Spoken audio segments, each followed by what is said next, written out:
DPRD Maluku semalam menggelar rapat internal guna membahas penyampaian rancangan peraturan daerah tentang tata ruang wilayah Provinsi Maluku. Rapat internal tersebut dipimpin langsung Ketua DPRD Maluku Ben-Hur Watubun. Dalam rapat ini, Ketua Badan Pembentukan Peraturan Daerah Bapenperda DPRD Maluku, Risa Trahakbau mengatakan, Ranperda terkait tata ruang wilayah Maluku telah melalui berbagai tahapan termasuk uji publik dan konsultasi ke pemerintah pusat serta Kementerian Dalam Negeri. Menurut Trahakbau, penataan ruang wilayah Maluku sangat penting dalam membentuk arah pembangunan berkelanjutan dan pemanfaatan wilayah yang disesuaikan dengan fungsinya.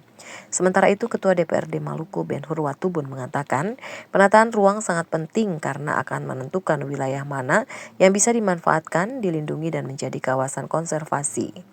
Menurut Watubun, DPRD telah memberikan persetujuan akhir terhadap Ranperda Tata Ruang Wilayah Maluku. Saat ini, tinggal menunggu persetujuan dari pihak eksekutif untuk disahkan menjadi peraturan daerah. Ya nanti ya per ini kan penting. Saudara kira kalau per ini bukan penting ya tidak usah kita membahas. Silakan deh ini. Ini karena penting sekali.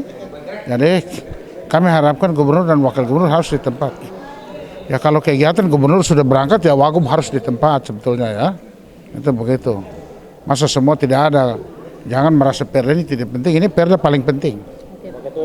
Alasan apapun, ya harus salah satu datang, itu begitu. Itu kan soal tata ruang di 11 kabupaten kota, bagaimana? Yes, kan nanti ada penyesuaian tata ruang, karena kita perda ini sudah menyangkut dengan mengacu kepada rencana tata ruang nasional.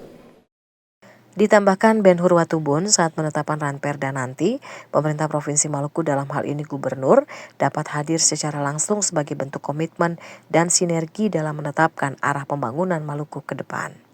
Frida Reman, Hamja Tomia, Nahrum melaporkan.